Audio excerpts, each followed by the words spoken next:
All right, now we got to talk about this run right here. Dude, put that comic up, man. Oh. Just put that freaking masterpiece right up where everyone can see it. Silver Surfer Black, Donny Cates, Sir Cates, Tradmore. What masterpiece. How many people actually are reading this or read this? Because Let us know. This comic was really, really good. Go get it. If you haven't read it, go get it. Go read it. Go read it Just again. 5 issues. 5 issues and it's pristine, dude. This is it deserves way more credit than it's getting right now. These are some of the lower prints, and as the later comics come out, they were ordered less. I think the art turned a lot of people off, unfortunately. That's insane, yeah, because that Which is art insane. blew my mind.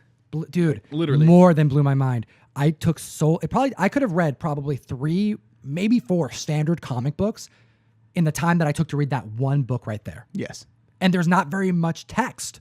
No, there's What? not. All right. Remind the community our experience with Sir Cates at Emerald City before all of this happened. Right. We were at Emerald City in March? April?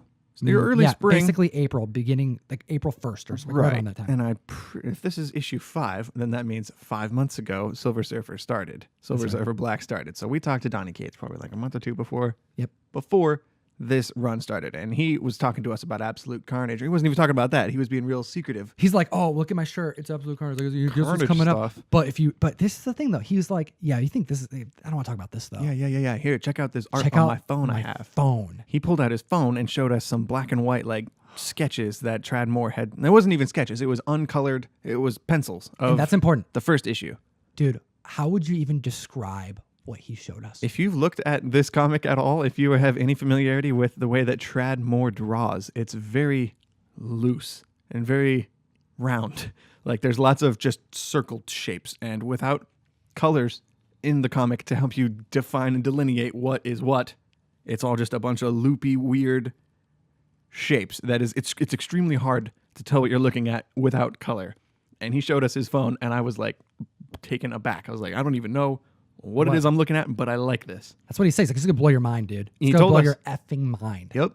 He kept saying it. He's like, "This is it, dude. You're gonna love this." And of course, at that time, we were neck deep in the Infinity Gauntlet crossover, and I was just I just really wanted to nerd out with Donny Cates about our stuff. But So if you haven't watched that video, he actually goes out and nerds out about Carnage Mind Bomb because I gifted my copy to him. So you should check out that video as well. But this issue number 5. It is can't even very talk. fine. It's so fine. I'm gonna keep going. I don't even care.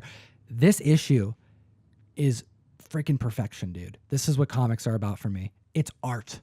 It is poetry. I was literally getting feelings while I was reading this, like deep emotional feelings, which doesn't happen very much for me. I'm an unfeeling cold man. Yeah, you're very cold. You like to be depressed. No, this book right here is about the opposite. It's about overcoming burdens. It's about overcoming the darkness, the negativity, the shame, the parts of life that we all experience every day, like being a human being. And this dude isn't even human. Yep. What? That's why it's perfect. Oh, man, it's so good. It's like Picasso, dude. I had no exposure to Silver Surfer as a character before our Gauntlet coverage that we did last year. Yeah, let's get into that because we went through the entirety of the Infinity Gauntlet. If you haven't watched that, we just talked about a breakdown video we made, a series about dangerous habits.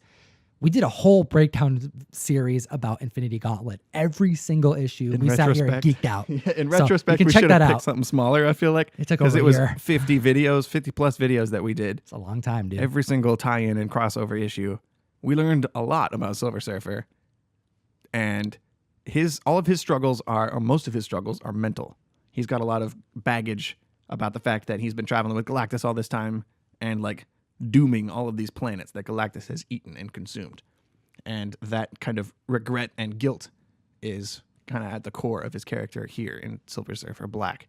And at the end of the 5th issue, of the final issue of Silver Surfer Black, are we spoiling this? Is that what's happening? This is out for a couple weeks. It's been out for a few weeks now. So spoiler warning. Spoiler warning. I have by the way, I'm going to insert this right here real quick. Okay. Spoilers are really difficult because we talk about a lot of comic book collecting, and when people buy comics, we talk about them, but typically they buy them when they're hot and they're brand new.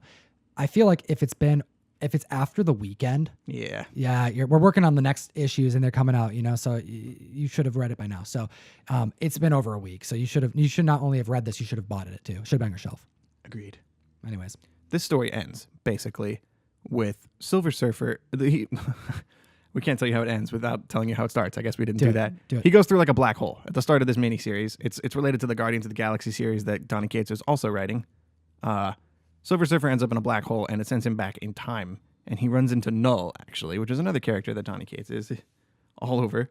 And they get into a fight over the course of these 5 issues. And it ends with Silver Surfer sacrificing himself to kind of rebirth his home planet of Zenlaw, which got destroyed by Galactus. And in doing so, that planet, it reconstitutes. He not even reconstitutes. That is the birth of the planet. Like Silver Surfer I don't want to say gave birth to a planet because that's a mental image I don't want. There you go.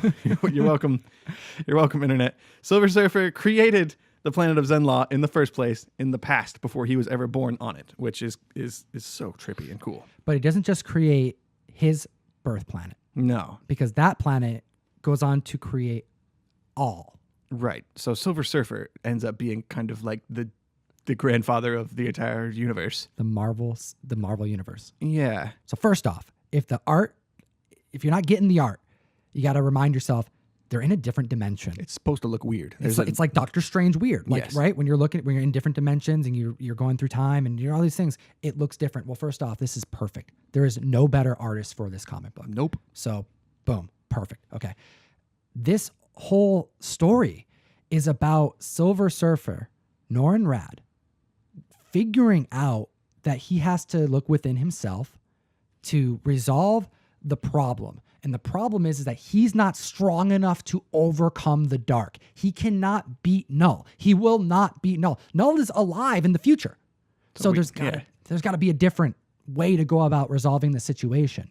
He's got to look within himself. He's got to fight that darkness. He's got to fight his pride and his frustrations and his guilt of all the death and struggle that he himself has actually caused, and rebirth. One of the more important lessons here, too, is he learns throughout these 5 issues that sometimes you can't win.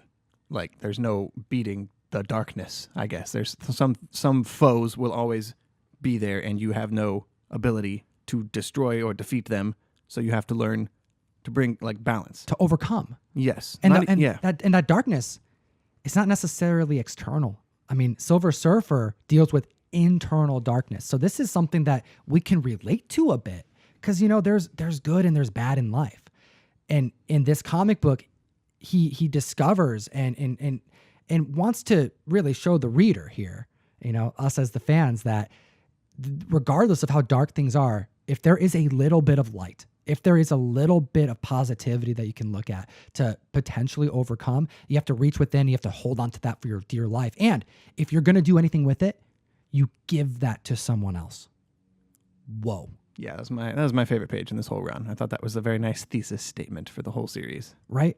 And then he ends with a tribute to Stan Lee because, why not?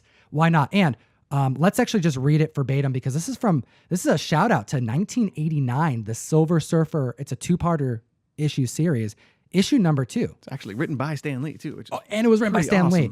So let's just read what this says here. If we turn from battle because there is little hope of victory, where then would valor be? Beautiful. That's right. In response to having to go up against something where the odds are so much against you, you just have to go for it. Yep. Man. And that's the whole point of courage and honor and all that stuff. For Stan. Well done. This is my favorite book of the year so far. Nice This is tribute, cool. Donny. Nice tribute. Oh, and by the way, if I didn't mention it already, we are giving this away. Comment down below. Let us know what you think about Silver Surfer Black. Did you pick it up? And we will enter you to win this comic. If you didn't, you should just grab the trade when it comes out because that's going to be a nice solid 5 issue standalone little trade. That's the one to get.